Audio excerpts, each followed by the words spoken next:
السلام علیکم ورحمۃ اللہ وبرکاتہ۔ بھائی سعید انور صاحب، پوری خلقت اللہ کی عیال ہے، الخلق عیال اللہ۔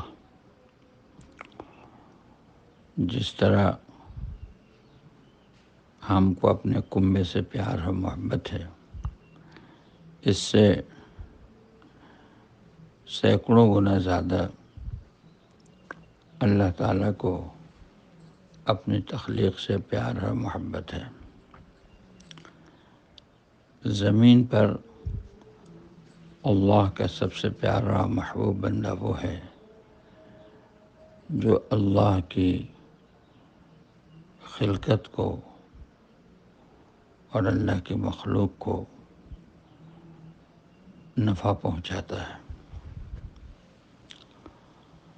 اگر یہ پوچھا جائے کہ اللہ پاک کیا کرتا ہے، تو جواب یہ دیا جائے گا کہ اللہ اپنے مخلوق کو نفع پہنچاتا ہے۔ اللہ پاک اپنے مخلوق کے لیے نافع ہے۔ اس وقت انسانیت جس تباہی کے دور سے گزر رہی ہے، اس میں انسانی ہمدردی اور انسانی بنیادوں پر کام کرنا یہ وقت کا سب سے بڑا تقاضا ہے۔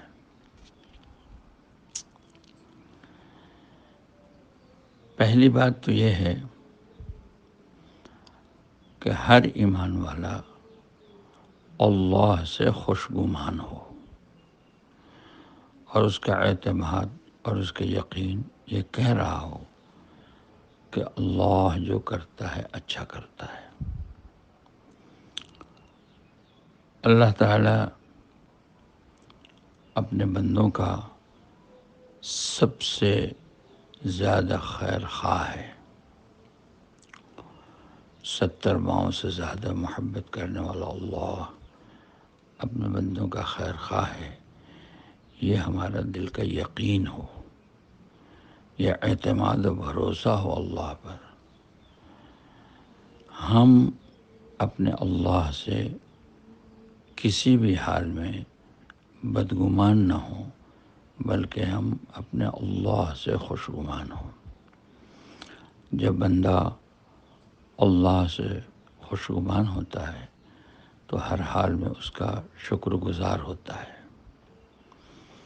پھر اللہ پاک اس کے گمان کے مطابق فیصلہ کرتے ہیں۔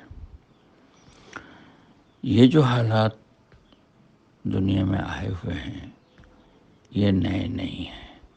جب سے دنیا بنی ہے اللہ اپنی قدرت کا مظاہرہ کبھی کبھی کرتے رہتے ہیں۔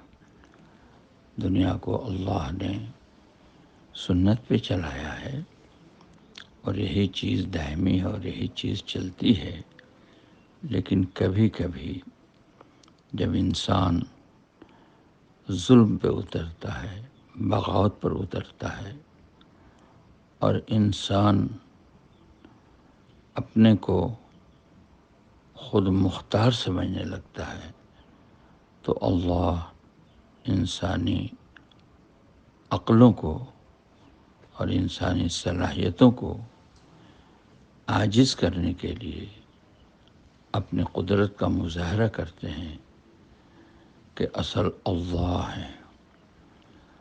اس وقت یہ قدرت انسانیت کو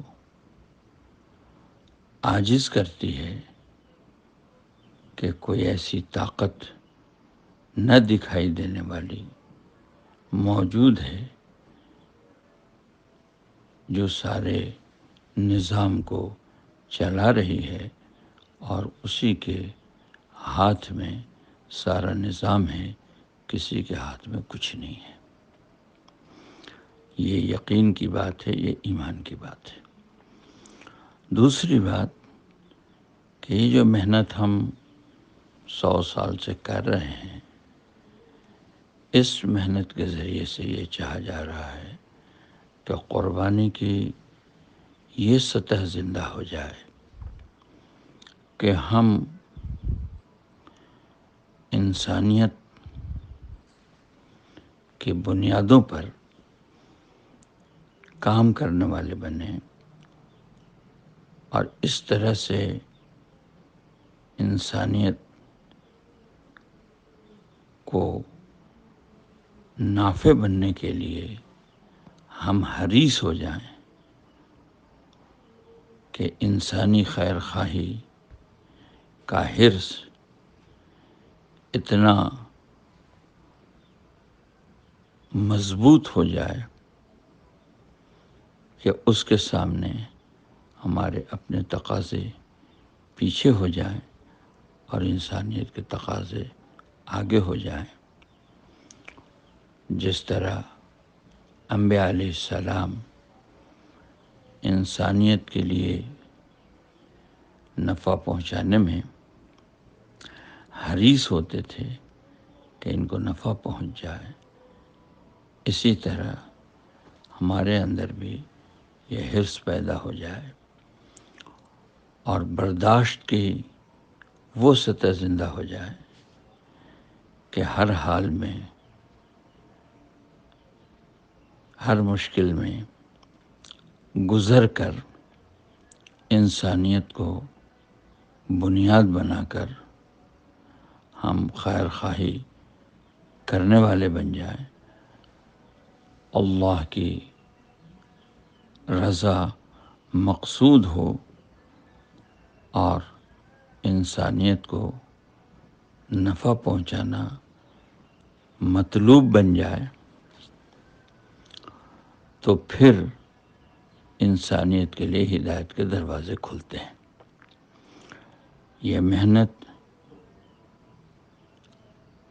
اس صفت کو پیدا کرنے کے لیے کی جا رہی ہے